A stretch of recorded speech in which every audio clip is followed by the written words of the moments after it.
వాళ్ళ సమస్యలు వాళ్ళకు ఉంటాయి, తర్వాత ఏంటనేది. కానీ ఇదైతే చెప్పడానికి రానిది, చెప్పనలవి కానిది, అనుకోవడానికి కూడా సిగ్గుగా ఉన్నది. ఇది ఒక మహిళ మీద ఇలా చేయటం, ఎంతమంది వచ్చి ఎంత చేయాల్సిన అవసరం లేదు. ఇంతకుముందు లాస్ట్ ఎలక్షన్ ఎలా జరిగింది, ఈ బై ఎలక్షన్ ఎలా జరిగింది, అన్ని చోట్ల జరిగిన బై ఎలక్షన్స్ ఎలా జరిగినాయి, ఒక రౌడీ రాజ్యంతో జరిగింది ఇది. మీరందరూ చూసారుగా, ఇంకా చెప్పాల్సిన పనే ఉంది. ఈ రౌడీ దాన్ని చూస్తున్నారు కదా, 3 months నుంచి 4 months నుంచి చూస్తూనే ఉన్నారు. మాట్లాడితే అమ్మాయి మాట్లాడింది అంటారు, నవ్వితే నవ్వింది అంటారు, గట్టిగా మాట్లాడితే ఇవాళ ఎందుకు గట్టిగా మాట్లాడింది అంటారు. మనం రౌడీయిజం మాత్రం రోజు చేయొచ్చు. ఒక కార్యకర్తకి అండగా ఉండాలి కదా. మరి అందరి కార్యకర్తలకి భయపెట్టిన వాళ్ళ దగ్గరికి వెళ్ళి ధైర్యం చెప్పి అండగా నిలబడి కార్యకర్తల కోసం మాట్లాడిన దాన్ని కూడా తప్పుగా తీసుకున్నారు. దాన్ని కూడా పోతద్దంలో చూపించారు.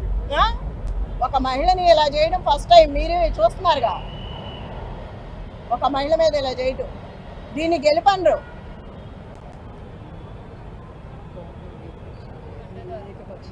అడ్డదారులు వచ్చి అడ్డంగా చేసి, నేను చూసా కదా మొన్న, నేను అడ్డం పడ్డాను, ఎక్కడికక్కడ అడ్డం పడతానే వచ్చాను, చాలా చేసుకుంటూ వచ్చాము. అది కూడా లేడీస్ని చేసుకొచ్చాం, అన్ని చోట్ల లేడీస్ని చేసాం, అంత ధైర్యంగా నిలబడి. షేక్పేట లలిత గారు, యూసఫ్ కూడా బోరుబండ మొత్తం నేను.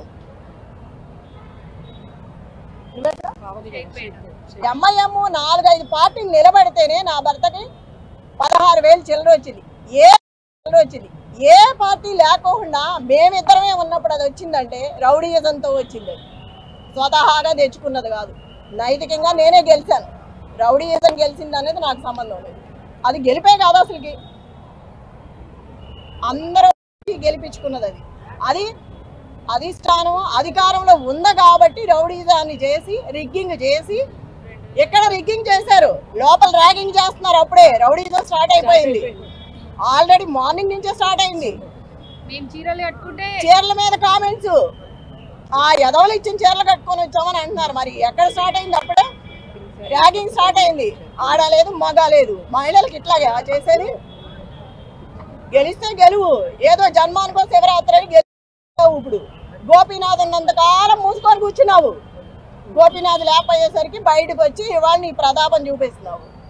నీ గెలిపే కాదు ఇది, అందరూ కలిసి చేసిన గెలుపు నీకు. అది నీ స్వతహాగా గెలిచింది కాదు. చెప్తున్నాగా, నైతికంగా నేను ఎప్పుడో గెలిచిపోయాను, రౌడీయిజంగా గెలిచాను. ఇంకా చెప్పండి, ఇంకేమైనా కావాలా?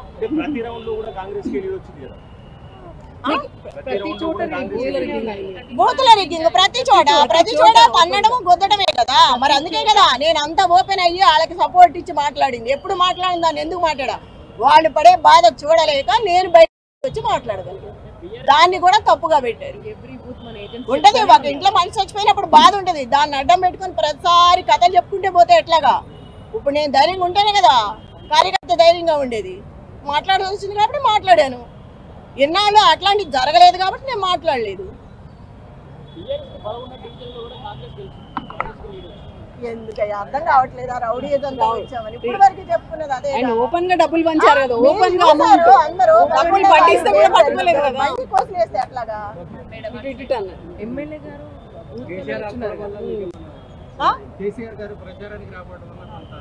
మొత్తం అట్లా ఏమీ లేదు. రేవంత్ రెడ్డి గారు ఎన్నిసార్లు వచ్చారు? కేటీఆర్ గారు ప్రతి రోడ్ షోలో ఉన్నారు. కేటీఆర్ గారు ప్రతి రోడ్ షోలో ఉన్నారు. అట్లా అనుకుంటున్నారు.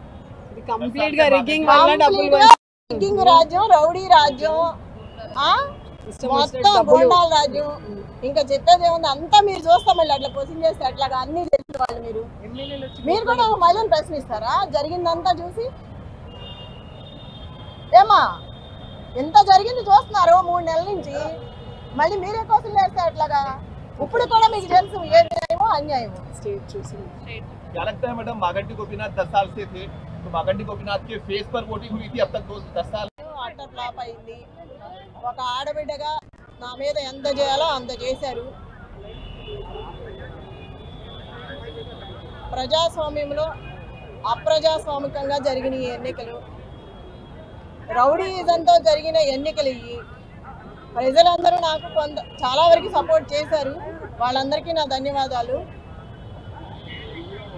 ఈ ప్రజాస్వామ్యంలో ఈ అప్రజాస్వామికంగా జరిగిన ఈ ఎన్నికలు దాని గురించి మనం అనుకోవాల్సిన అవసరం లేదు. మొన్న జరిగిన 11వ తారీఖు అందరూ చూశారు. ప్రతి ఒక్కళ్ళు ఏం జరిగిందో అందరికీ తెలిసి చెప్పాల్సిన అవసరం లేదు. రిగ్గింగ్లు, రౌడీజాలు అదే పైకి వచ్చింది, అదే గెలిచింది. అది ఒక మహిళ మీద. అది ఎంతవరకు న్యాయమో మీరే ఆలోచించాలి. ప్రజలు కూడా ఆలోచించుకోవాలి. అంత భయపెట్టి భయాందోళనకు గురి చేసినా కూడా ఒక్కొక్కరు భయపడతారు, ఒక్కొక్కళ్ళు ధైర్యంగా ఉన్నారు. వాళ్ళు కూడా మనం అనే పని లేదు. వాళ్ళ ఇబ్బందులు వాళ్ళకు ఉంటాయి, వాళ్ళ సమస్యలు వాళ్ళకు ఉంటాయి. తర్వాత ఏంటనేది కానీ ఇదైతే చెప్పడానికి రానిది, చెప్పనలవి కానిది, అనుకోవడానికి కూడా సిగ్గుగా ఉన్నది. ఇది ఒక మహిళ మీద ఇలా చేయటం, ఎంతమంది వచ్చి ఎంత చేయాల్సిన అవసరం లేదు. ఇంతకుముందు లాస్ట్ ఎలక్షన్ ఎలా జరిగింది, ఈ బై ఎలక్షన్ ఎలా జరిగింది, అన్ని చోట్ల జరిగిన బై ఎలక్షన్స్ ఎలా జరిగినాయి, ఒక రౌడీ రాజ్యంతో జరిగింది. మీరందరూ చూసారుగా, ఇంకా చెప్పాల్సిన పనే ఉంది. ఈ రౌడీజం చూస్తున్నారు కదా, 3 months నుంచి 4 months నుంచి చూస్తూనే ఉన్నారు.